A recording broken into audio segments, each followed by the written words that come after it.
para ele aqui. Eu já passei uma mensagem, mas ele está em reunião. Então ele está... começou. Isso.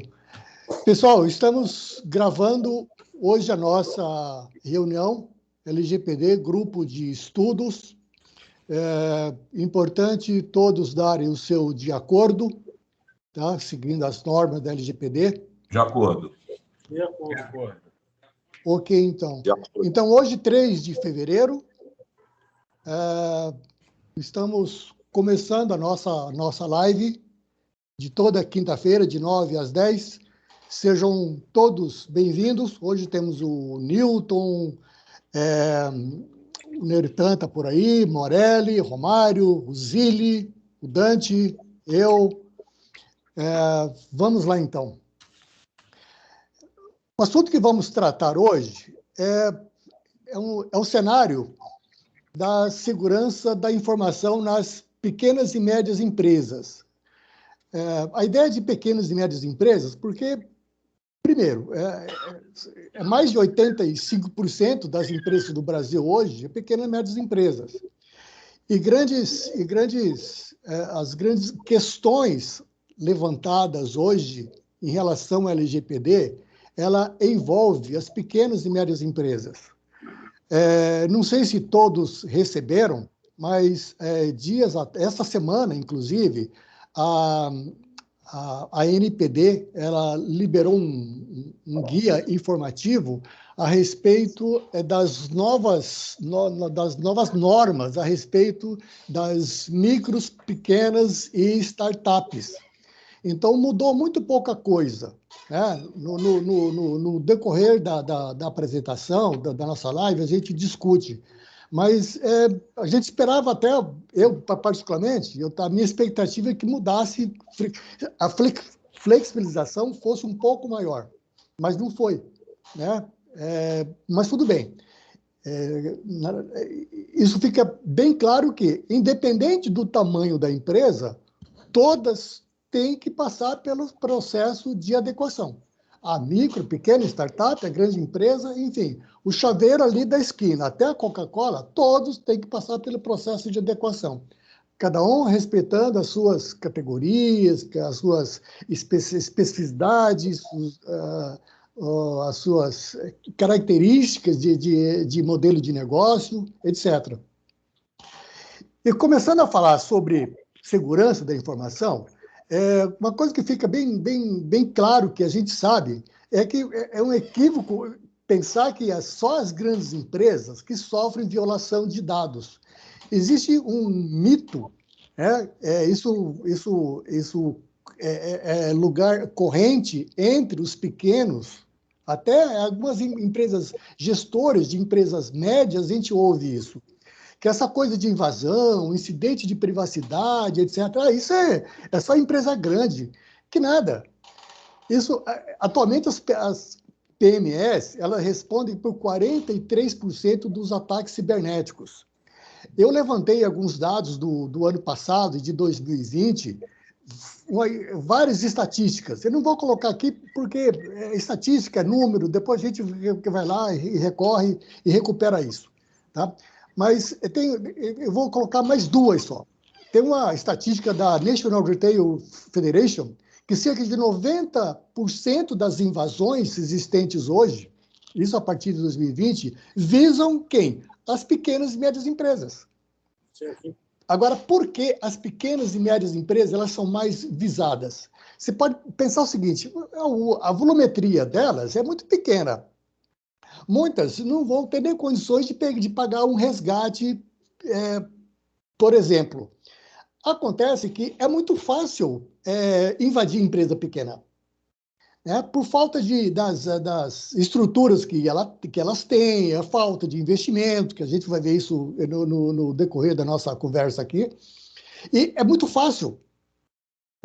O índice, a carga de vulnerabilidade, de falha e vulnerabilidade é muito alta nas pequenas e médias empresas. As pequenas, principalmente. Né? 3 em 4 empresas já foram afetadas por e-mails fraudulentos. Né? Quando a gente vai fazer workshop, estava até conversando com o Dante antes, Um amigo de São Paulo estava comentando, vai fazer um workshop numa empresa, um dia antes ou uma semana antes, ele manda um phishing, né, simulado, claro, para a empresa.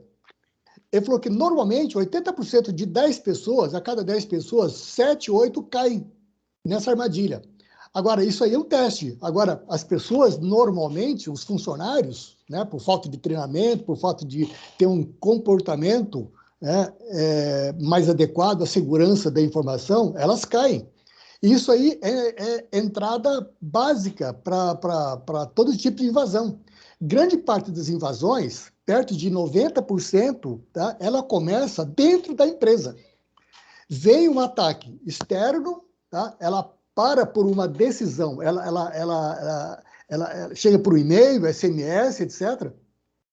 Aí o funcionário se encarrega de colocar o intruso para dentro, né, por falta de ter uma visão de segurança, ter aquilo que a gente fala sempre, ter um comportamento de segurança, né? Ou seja, é a mesma coisa que você chega num carro, você vai viajar e não coloca o cinto de segurança, né? E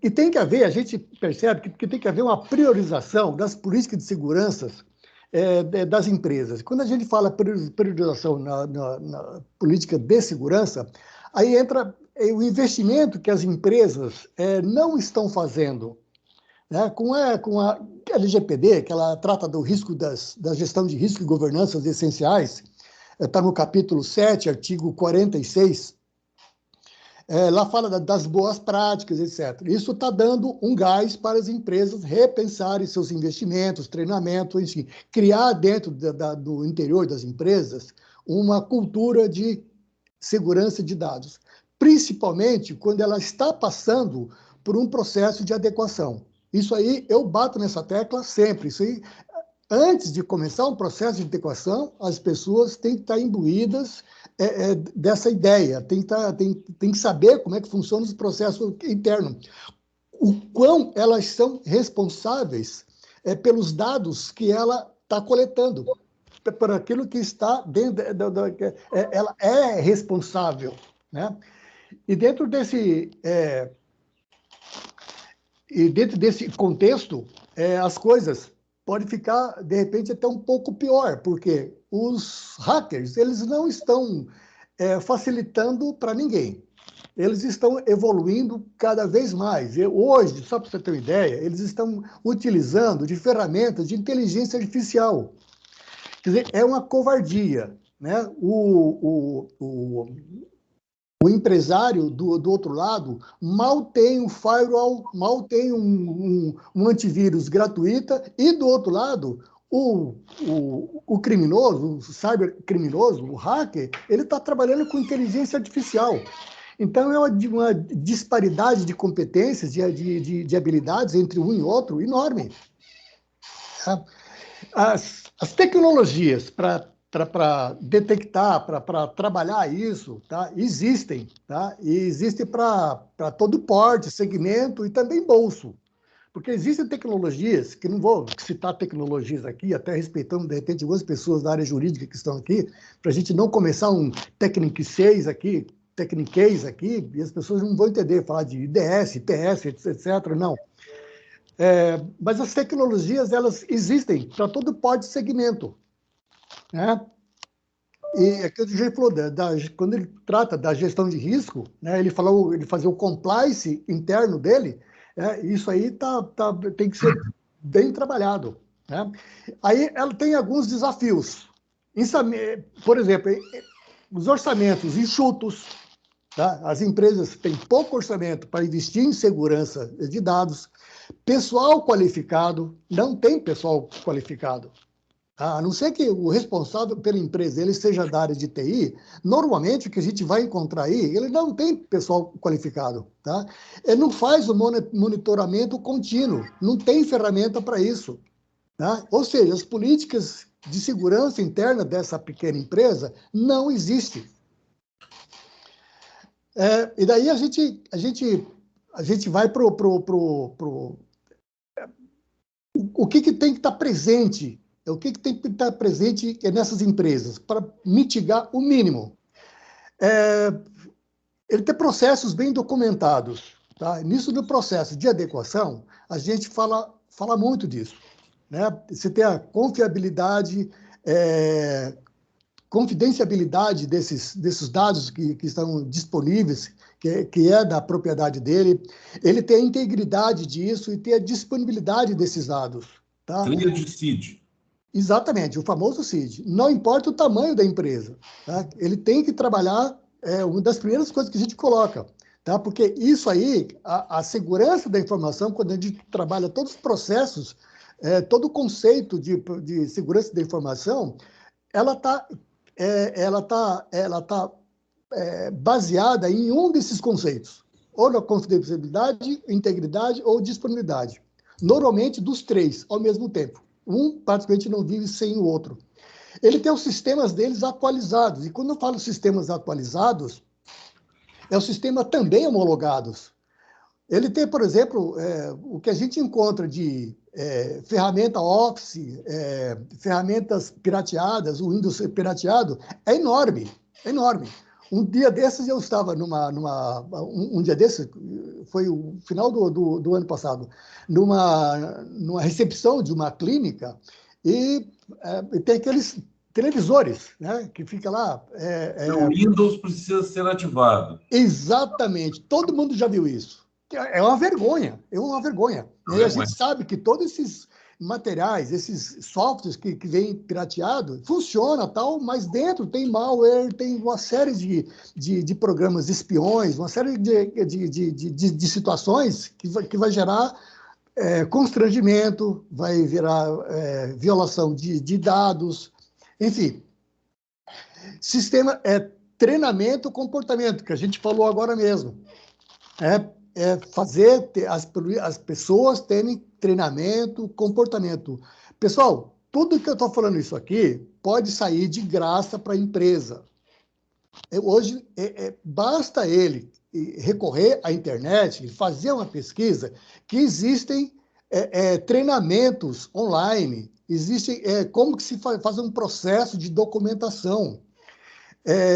Sistemas, não tem jeito, ele tem que investir. Tá? Hoje você vai comprar um pacote Office, é baratíssimo. Né? E possuir serviços gerenciados. Ou seja, ele manter tudo isso aí, como eu já falei, bem documentado, né? E os serviços que sejam, auditados, que ele verifica que o que ele tem hoje, como que isso está evoluindo, o que ele tem, o que falta para ele. É importante ter uma auditoria ou um acompanhamento de um profissional especializado para ele compor esse conceito de gestão na empresa dele. Como eu disse, grande parte de todas as ferramentas é de graça, é gratuito aí na internet. E a consequência disso? Né? A gente sabe que é a diminuição da lealdade do consumidor dele, quando o consumidor descobre que o dado dele é volátil, o dado dele está passeando por aí, está em qualquer planilha, está em qualquer papel, está indo para o lixo. No caso de uma violação, esses dados vão cair na base de dados de alguém, isso gera desconfiança. Por sua vez, menos clientes, menos potencial de receita e, que a gente já falou muitas vezes aqui, a reputação negativa da empresa. Né? A pessoa deixa de comprar e essas consequências são plausíveis. Né? Mas, claro, existe luz no fim do túnel. Né? Então, eu vou colocar alguns pontos aqui, passar alguns pontos para a gente criar essa base de discussão do que a gente vai comentar em seguida. Uma das primeiras coisas que a gente, nas minhas mentorias, consultorias, antes de começar um trabalho básico, não aprofundado, até um trabalho básico de segurança e proteção de dados, amigo, faça inventário dos seus ativos, não só da sua rede completa, como também dos seus endpoints. O que é endpoint? Endpoint é o seu computador, que está é a última milha. Tá? É aquele computador que o seu funcionário ele está usando, é o seu desktop, é o seu notebook, o seu tablet. Tá? Isso aí que a gente fala do endpoint. Tá? É o final da ponta de toda a rede que você tem. Você cria categorias e classificações. Quem pode usar o que e quando e como. É uma política de acesso e permissões. Isso que a gente está falando. Né? E saber quais são as ameaças e vulnerabilidades para cada um desses dispositivos. Aí entra o inventário. Esse inventário de ativos é não só saber quanto tem, mas qual a segurança de cada um deles. Qual a segurança da rede completa, né? O que a minha rede, o que eu tenho, por exemplo, o que eu tenho de software, o que eu tenho de tecnologia para detectar fazer a detecção de uma violação. Aconteceu uma violação, como que eu faço a proteção disso? Né? Existem software, mas principalmente a hora que esse empresário ele precisar começar a fazer todo esse processo, evidentemente que ele vai ter acompanhamento, ele vai ter um contrato com um profissional da área que vai passar por todos esses pontos, né? Um outro ponto, prioridade aos dados essenciais. O que as empresas hoje no Brasil coletam dados sem necessidade é uma coisa absurda. Né?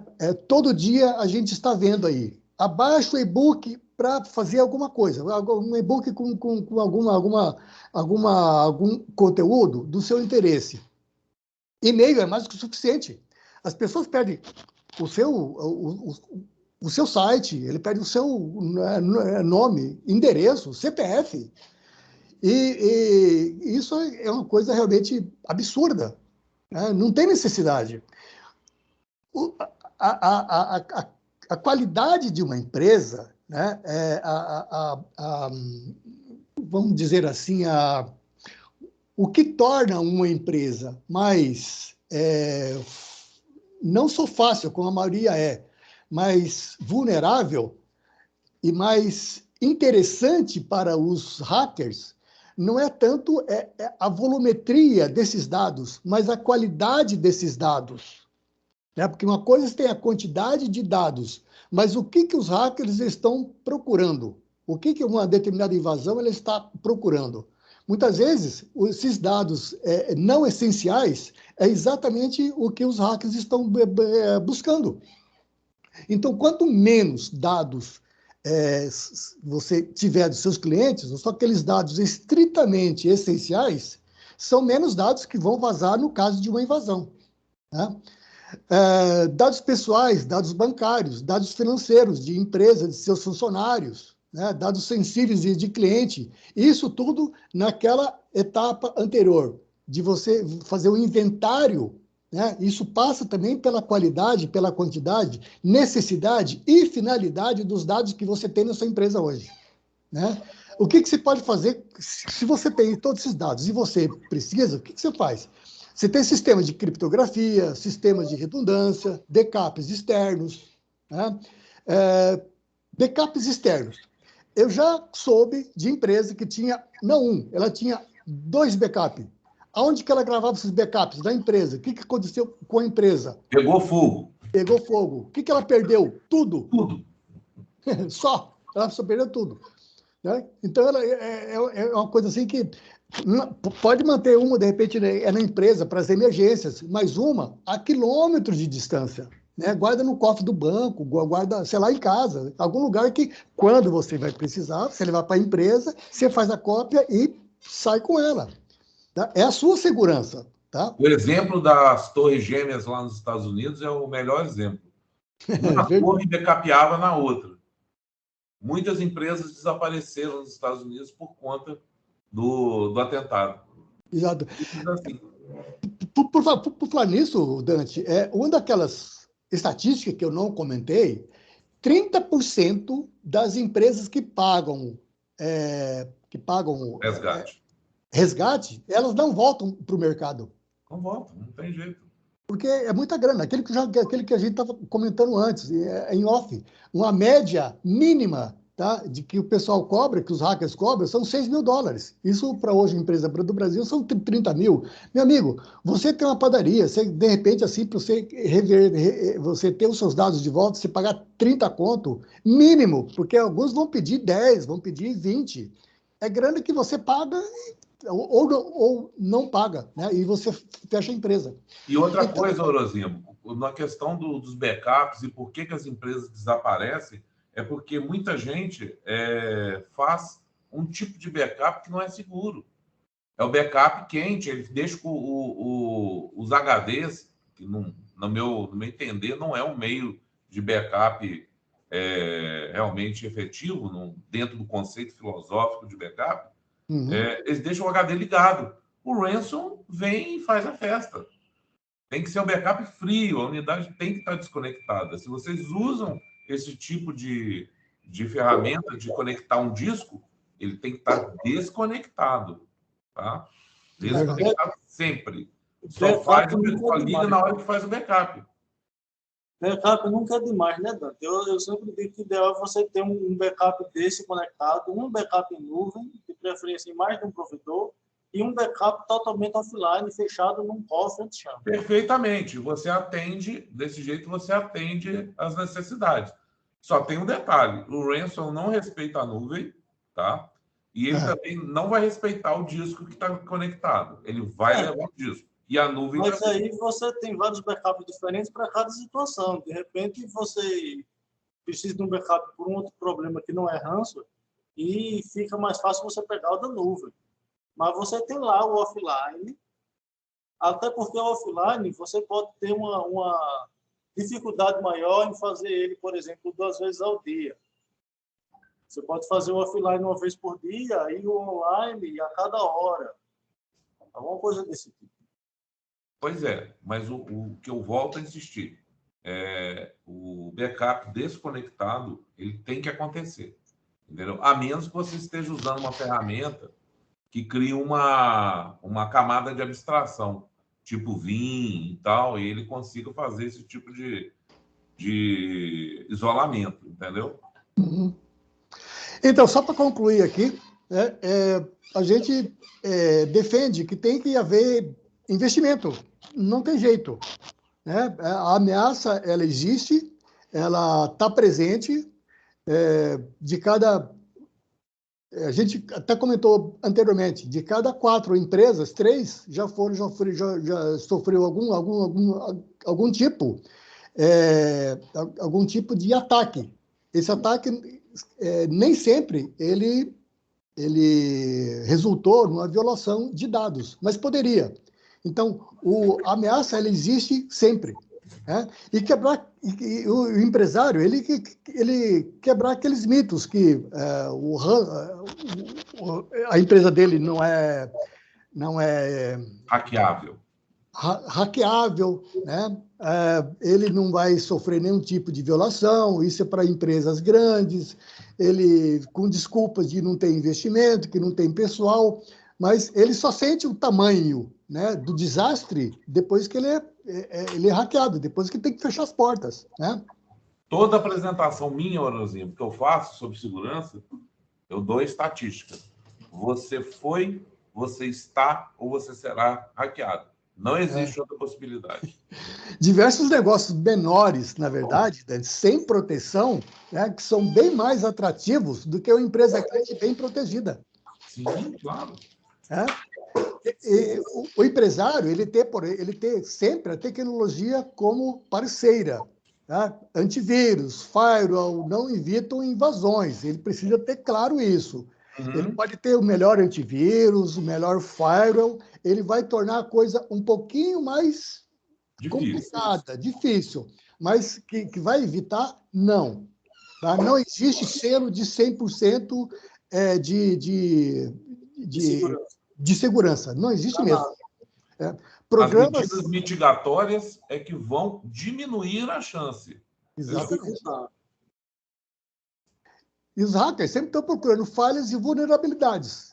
Tá? E aquilo que a gente comentou, onde que ele encontra? Nas pequenas empresas, porque ele sabe que não existe toda essa série de problemas, né? Ou de vulnerabilidades de estratégia de negócio, não estratégia de... Além das vulnerabilidades técnicas, existem as vulnerabilidades de comportamento do empresário. Né? Ele está só para terminar aqui, ele está treinado para os funcionários, está treinado para o hacker social, é aquilo que a gente vem falando.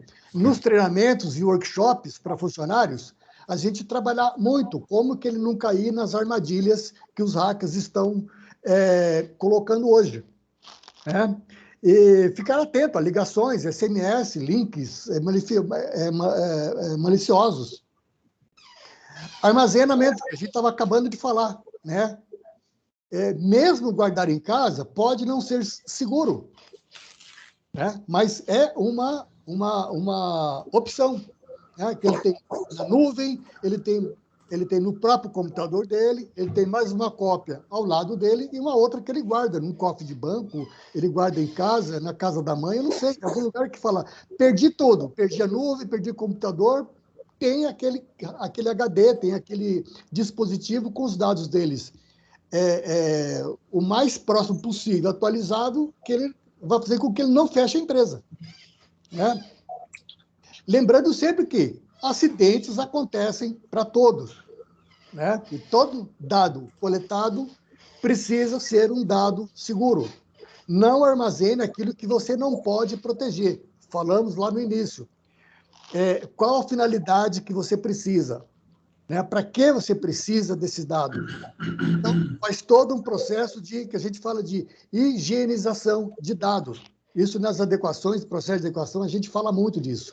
Fazer a higienização de dados. O que é isso? Né? É pegar todos os seus processos lá. Você tem uma landing page que você capta, você faz uma coleta de leads para o seu marketing. Qual que é a campanha que você está fazendo? Quais os consentimentos? A base legal que você tá adotando e como que você está utilizando isso? Como que está sendo guardado? Né? Essas ações, a gente sempre comenta que precisa estar bem planejado para evitar sobrecarga. Ou seja, aquela coisa de acumulador, né? Ele vai ter uma volumetria enorme de dados, mas qual a quantidade de dados que ele precisa? É o mínimo. Né? E num caso de incidente, de violação, o hacker ele quer a qualidade dos seus dados e não a quantidade. A quantidade é que ele consegue. Né?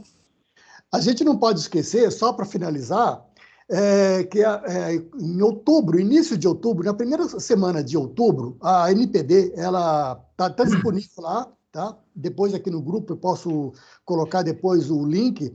Ela soltou um checklist de medidas de segurança para agentes de tratamento de pequeno porte. Então é tipo um checklist, tá? Que você vai no seu cliente e você checa cada uma daqueles itens. Tá? A NPD deu, de certa forma, mastigado para você chegar junto ao seu cliente, você numa consultoria, você numa mentoria que você está fazendo com o seu cliente, você tem o seu checklist, está pronto lá. Tá? Bem, era isso que eu queria comentar agora. E fica aberto a discussão agora. Tá? Romário, você já levantou a mão? Por favor. Cadê a câmera? Bom dia, né? Eu queria discorrer um pouco sobre alguns pontos que você colocou aí, Orozco. Por exemplo, você falou que a maioria dos ataques são empresas pequenas, né? Até porque é onde está desprotegido, né? É a porta aberta.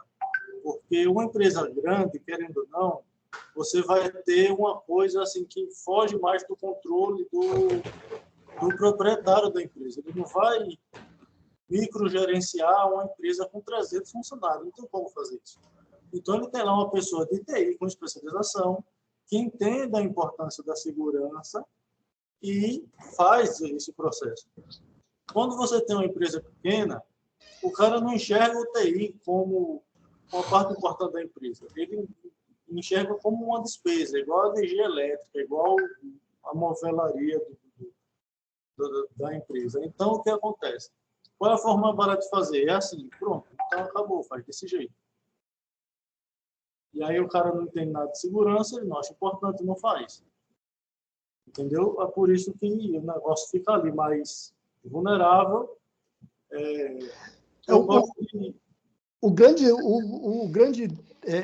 A grande sacada, Romário e colegas que estão nos ouvindo, quando você tem contato com esse empresário, que ele tem essa visão, né? Argumentos que nós temos, né? Apresentação pronta que nós de segurança nós temos e precisamos apresentar para esses empresários para ele mudar a chave, né? Isso tem que ser tem que ser uma mudança de chave, porque enquanto ele não tiver consciência que realmente a empresa dele é vulnerável, que os processos deles estão mal documentados, que ele pode ser uma vítima amanhã, né?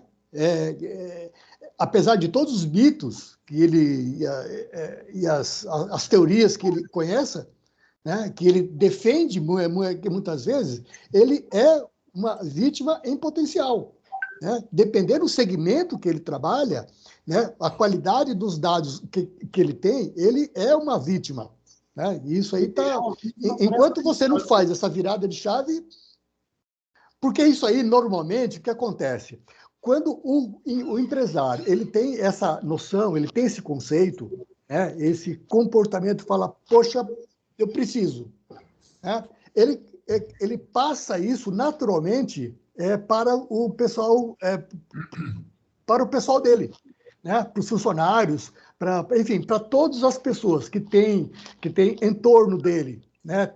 Tecnicamente, né?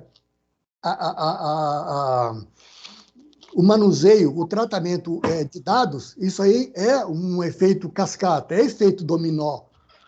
Né? As pessoas ele vai prover treinamento, ele vai estar falando sempre sobre segurança. Dante, por favor. Bom, falando nesse assunto que o nosso amigo Romário levantou, não é bom começar um processo de adequação sem um comprometimento da alta direção. Ou seja, eu acho impossível. Os donos... Você acha impossível começar? Eu acho impossível fazer sem o comprometimento da alta direção. Ah, bom, não, com certeza. Então você está correto. As certificações todas que a gente faz e tal, todas batem nessa tecla. Se não houver comprometimento da direção, não faça, porque isso vai dar chabu. Não tem jeito. Até porque na mudança de processos também vai mudar a coisa que a direção põe a mão. E quando mudar o que a direção põe a mão, se ele não tiver comprometido, ele vai dizer, faça do jeito antigo.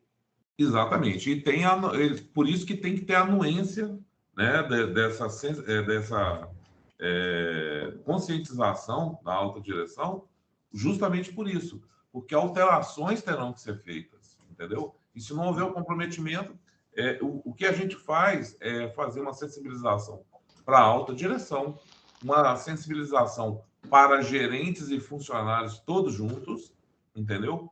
E realmente deixar muito claro que o que chegou é igual às leis do trabalho, igual ao CDC, e não vai ter retorno, entendeu? Porque tem um comprometimento muito maior e externo ao nosso país agindo, entendeu? Aqui no grupo, aqui na nossa live de hoje, eu creio que tem alguém da área jurídica, então eu gostaria de convidar alguém da área jurídica para estar se manifestando, dando as suas opiniões, por favor.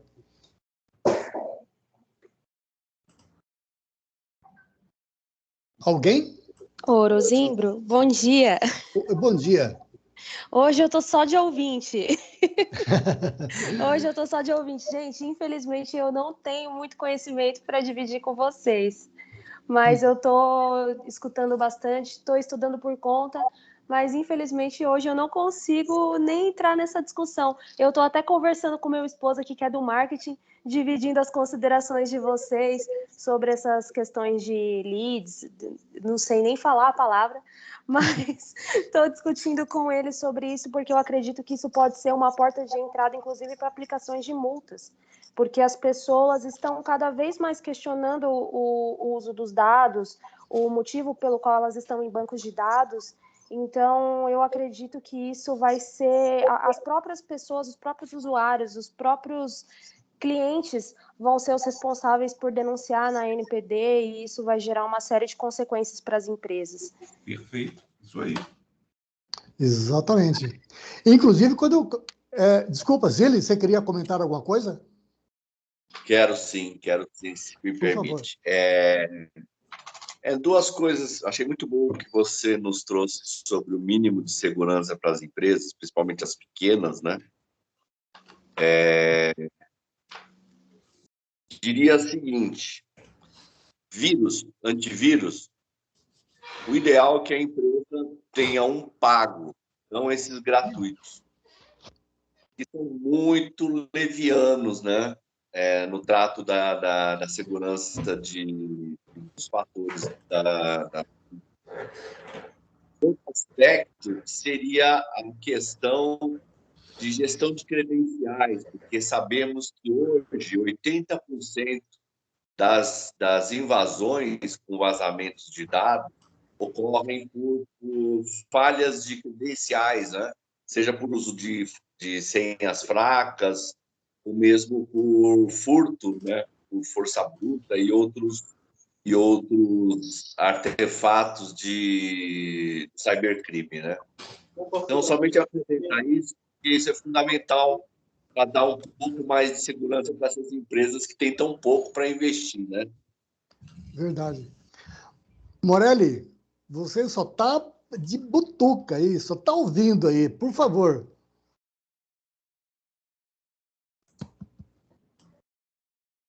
Ó. Desculpe, estava no vídeo. Eu realmente tenho ouvido bastante vocês falarem, é muito óbvio. Seu microfone está um pouquinho baixo, Morelli. Já sei por quê. Eu vou até corrigir. É lógico, se você não colocar aqui o instrumento para falar, ele vai ficar baixo mesmo. Ele está lá em cima, perto da orelha, né? Mas assim, faz parte. Deixa eu dizer uma coisa para vocês. Hoje eu vou me ater a ouvi-los. Eu tenho algumas colocações a fazer. Elas são colocações muito mais voltadas a ferramentas do que propriamente a processos. Existe uma coisa, assim, todos nós sabemos que cibersegurança é uma coisa muito complexa, ela se baseia em vários pilares, não é só a documentação, não é só o compliance, não é só a ferramenta, não é só a conscientização, não é só a cultura, é um conjunto de atitudes que tem que ser tomadas. E eu tenho uma visão, não que seja diferente, mas é um começo de visão para fazer cibersegurança um pouquinho diferente. Eu acho que compliance deve existir, sim, mas assim, eu vou no que é mais simples. Vamos lá, vamos tomar como exemplo, Dante, aquele caso lá do cinto de segurança. Não adianta eu ter uma lei que me obriga a usar um cinto de segurança se eu uso o cinto de segurança errado. Se eu uso, por exemplo, lá naqueles primórdios, lembra aquele cinto de segurança abdominal que só pegava não pegava a parte torácica? Eu estou usando o cinto de segurança? Sim. Eu estou cumprindo a lei? Sim. O cinto de segurança é o adequado? Não. Então não adianta. Eu preciso escolher qual é a ferramenta, qual é o meio de proteção, para aí sim fazer com que todo o sentido teórico prático da coisa tenha validade. O que eu estou querendo dizer com isso? Qual é a coisa mais importante em tudo isso que a gente está falando? O objeto de tudo isso é a invasão criminosa. É ela que dá origem a tudo isso, a essas preocupações de dados, etc. e tal. Então, se a invasão é o mais importante, vamos entender por que a invasão acontece. Ela acontece porque dados hoje é mais valioso que petróleo, o hacker sabe disso, E ele não está, como o Orozimbo falou, o hacker não está preocupado se o dado é de uma empresa pequena, se é de uma empresa média, se é de uma empresa grande. Ele está preocupado com o dado, ele quer o dado. É isso que ele quer. Então, vamos lá. O Zilli comentou agora, e existe sim uma estatística promovida pela Verizon, que traz no Data Breach Report Investigation uma informação que desde 2017, ou seja, nos últimos 6 anos, mais de 80% das invasões se dão no endpoint, ou seja, se dão através de credenciais. Credencial é uma coisa tão simples, e que passa tão desapercebida, gente. Pelo amor de Deus, como é que eu posso comprar uma casa nova e arrumar tudo dentro da minha casa se eu não fechar a porta principal? Eu estou fechando a possibilidade, eu estou mitigando a possibilidade da invasão, que é o que me interessa. Aqui, deixa eu falar uma coisa para você. É muito importante que se tenha compliance dentro da empresa, que tenha todos os processos, etc. Mas se nesse momento em que eu estou organizando a minha empresa, um funcionário lá no departamento financeiro colocar uma senha fraca e o hacker quebrar, ele invadiu a minha casa, mesmo eu arrumando a casa. Me parece que a ordem lógica das coisas são todos fatores muito importantes, mas o que me parece é que a ordem lógica das coisas é primeiro mitigar a invasão e depois botar ordem na casa. Desculpem, é a minha visão. Então, eu digo o seguinte, primeiro de tudo, onde é que está o ponto, a vulnerabilidade maior? Está no firewall? Também está no firewall. Está no antivírus, como o Zilli acabou de dizer? Sim, porque não adianta ter um firewall, por exemplo, e não atualizar esse firewall. A vulnerabilidade está ali, ela acontece. E vamos lembrar que não é o hacker que faz a intrusão. Quem faz é o robô. E o robô tem uma velocidade fantástica para fazer isso. Então, se houver uma desatualização de um firewall, o robô vai captar isso. Ele vai captar e vai entrar por ali. Então, na minha visão, o que nós temos que fazer primeiro é fechar portas, é mitigar, e depois nos organizarmos. É claro que toda essa visão que foi colocada aqui, da autogestão, está comprometida. Eu diria o seguinte, não só a autogestão e não só a responsabilização da TI, como a área responsável por tudo isso. Quem é responsável dentro da empresa são todas as pessoas da empresa. Desde o funcionário mais simples que lida com o computador, lá no financeiro, lá no marketing, lá, enfim, em qualquer departamento da contabilidade, como o profissional de alta gestão. Que a gente vê também, às vezes, o próprio proprietário da empresa cometendo erros absurdos de cibersegurança. Ainda ontem, Morelli, eu comecei a escrever um artigo, fala exatamente sobre isso. A TI... A segurança da empresa não é responsabilidade só do TI. Sim. Né? É um título, vai ser um título muito menor, eu estou escrevendo ainda, mas bem a propósito que você comentou. Existe. Pode falar, Orozimbo. A Gabriela, ela levantou a mão. Pois não. Fique à vontade, Gabriela. Gabriela, você está entre nós? Oi, desculpa. Eu estava falando no mudo, eu estou imitando o Morelli. Não tem problema, a palavra é sua agora, fique à vontade. O Lucas levantou a mão primeiro, mas era justamente sobre isso que eu ia mencionar, que o Lucas trouxe essa discussão 2 encontros atrás, sobre a responsabilidade, se seria somente da empresa, se seria subsidiária, se analisaria a responsabilidade dos prepostos. E realmente é um ponto que a gente tem que sempre abordar, porque por mais que as empresas, é o que eu vejo onde eu atuo, as empresas aplicam treinamentos e ainda assim a gente verifica a falha humana. A gente verifica que as pessoas não têm todo esse zelo com os dados, não têm todo esse zelo com a segurança. E é uma coisa que preocupa muito, porque a lei fala especificamente de que precisa garantir essa segurança, precisa adotar essas medidas de segurança. Então, é muito complicado quando você lida com essa segurança espalhada. Não é só um agente que tem que garantir essa segurança, são diversos em conjunto. Então, é realmente muito complicado. Não sei como a NPD vai tratar isso na questão da responsabilização efetiva. Mas era só para fazer um link com o que o Lucas trouxe no outro encontro. Ok. Eu quero só complementar aquilo que eu estava falando, muito próprio isso que você colocou, Gabriela.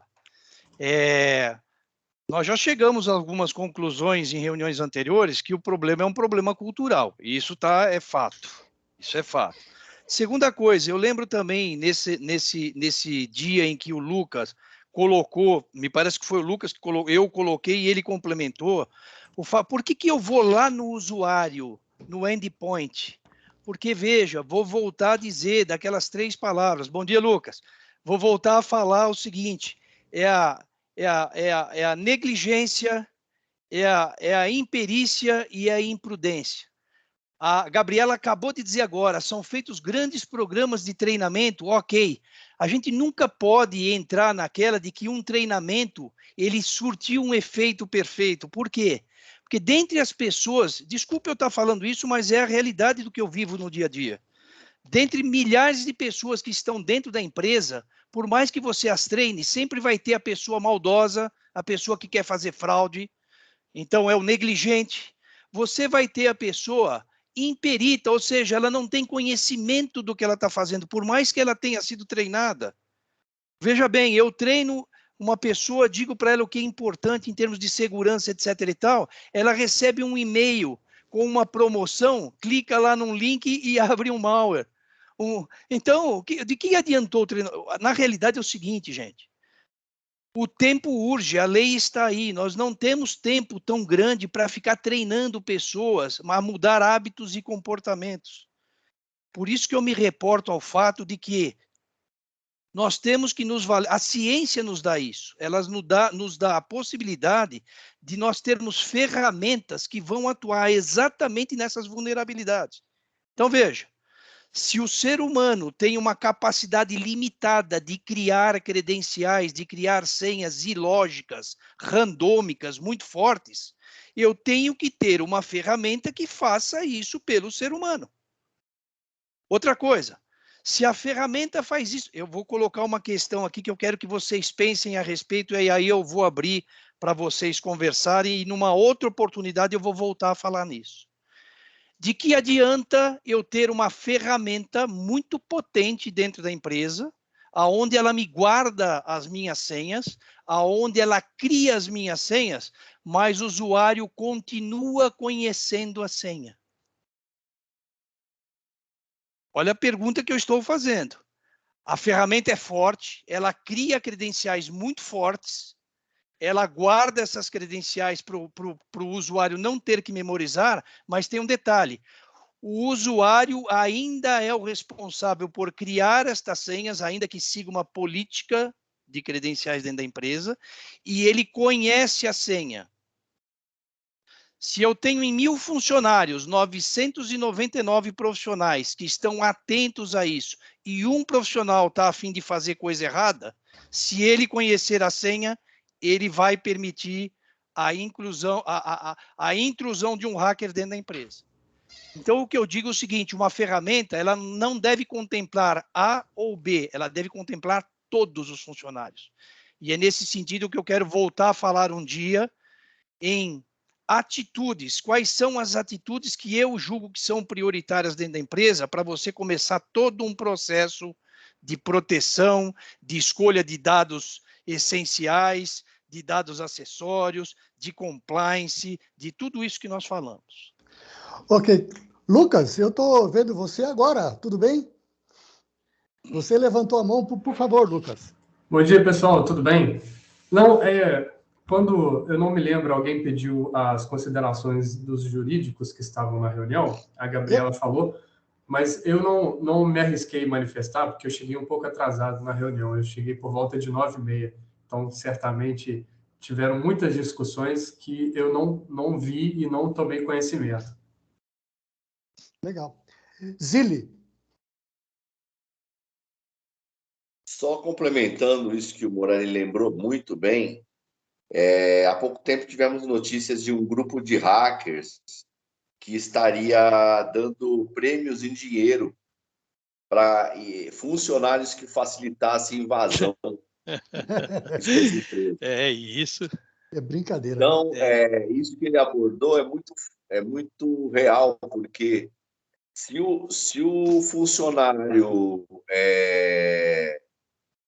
negligente, né, malandro, quiser e sabendo uma senha, ele pode facilmente fazer uma poupança, né, ganhar algo por fora e prejudicar a empresa, né, por mais cuidados que ela tenha.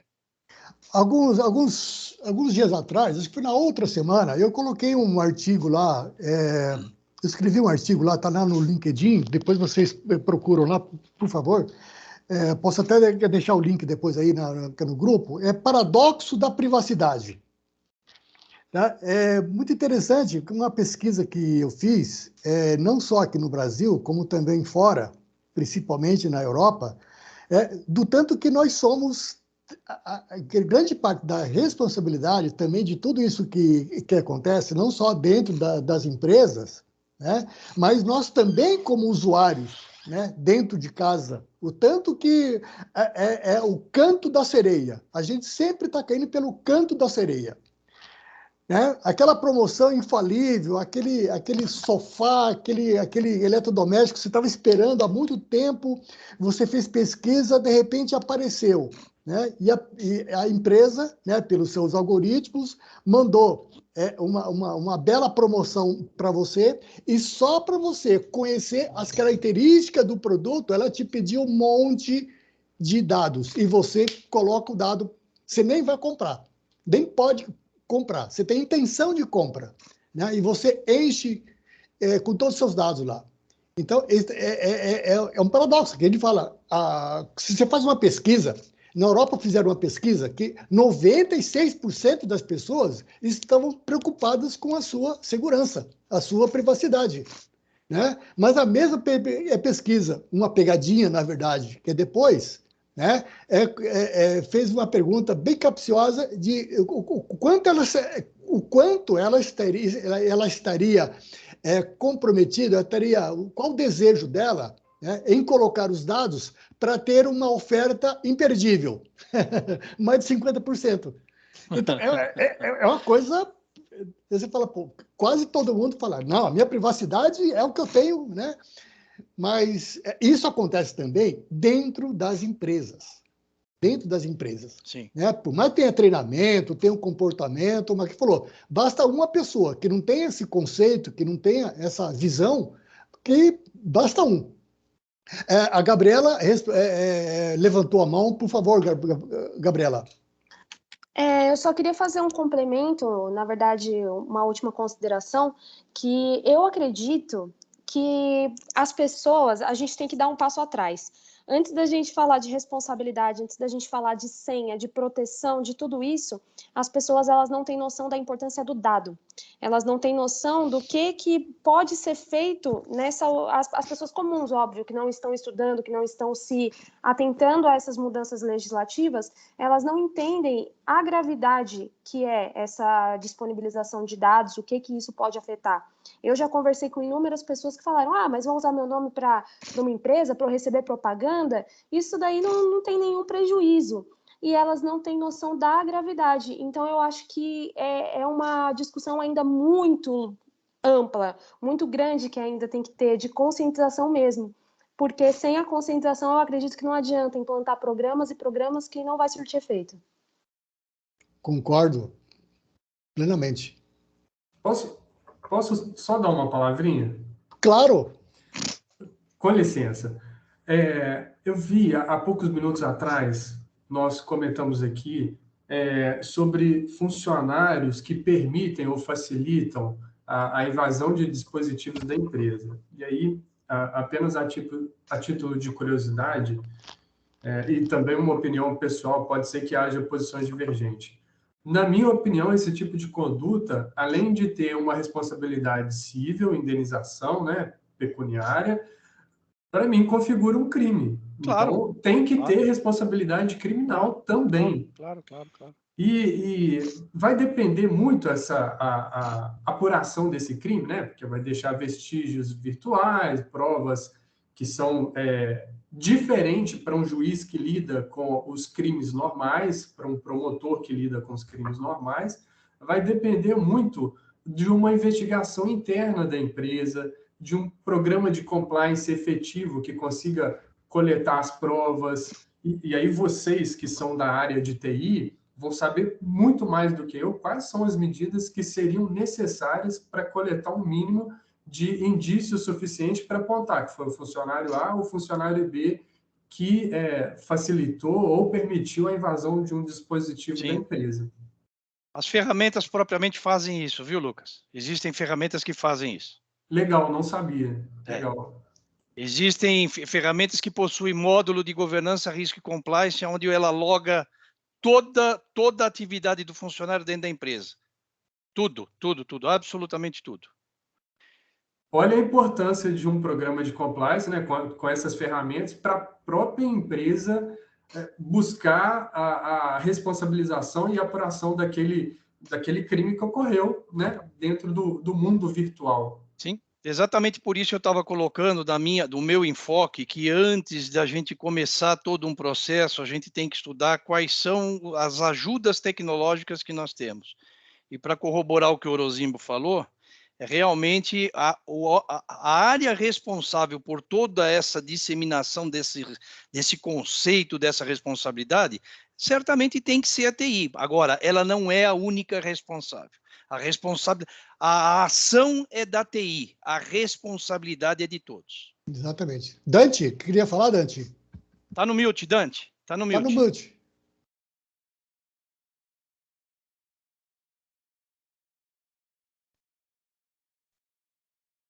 Será que caiu?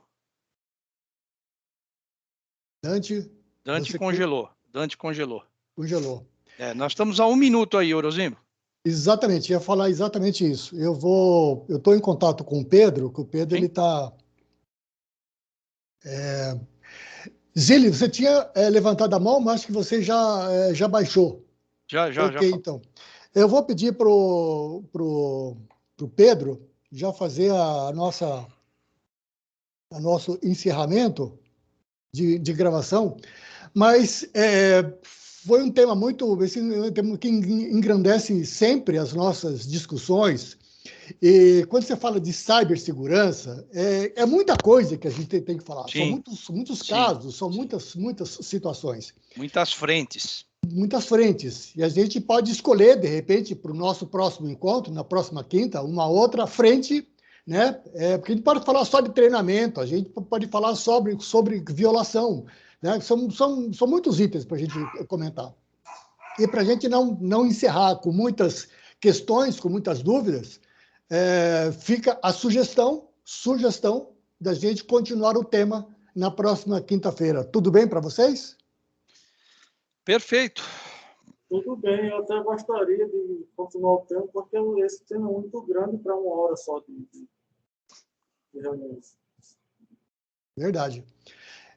Bem, eu estou pedindo para o Pedro encerrar aqui, mas foi muito rico hoje, foi muito engrandecedor. Obrigado pelas presenças do pessoal que está chegando aqui pela primeira vez.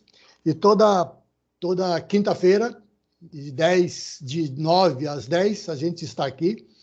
A gente está pensando em outros... eu tenho que discutir com o Pedro ainda e alguns colegas, a gente aumentar esse horário, né? Porque as pessoas vão chegando, alguns convidados, a gente quer dar espaço, é importante que todos tenham esse espaço, né? E a gente sempre coloca um tema, cria uma base de discussão e aí vamos para a briga. É isso aí. Dante, você queria falar? Ainda está sem voz, Dante. Você está mudo. Deu algum problema lá técnico. Deu tilt. Algum problema técnico. Uma pena, porque o Dante sempre enriquece a nossa reunião. Verdade. Lucas, você está com a mão levantada ainda, Lucas. Não, eu já disse. Foi um lapso aqui. Ok, então. Desculpa. Ok, então, pessoal. 10:01. Obrigado muitíssimo pela presença de vocês, pela participação. E na quinta-feira que vem, a gente está de volta com novas discussões. E a ideia sempre é compartilhar, discutir. Ninguém é dono da verdade. a gente está aprendendo sempre. A LGPD é uma lei nova, né? E a gente esse network que a gente faz, essa confraria, né? A gente aprende bastante, ok? Muito obrigado a todos. Perfeito. E até a próxima quinta. Um abraço a todos. Abraço. Obrigada, gente. Abraço. Bom dia, bom trabalho. Abraço, obrigado. Bom dia. Obrigado.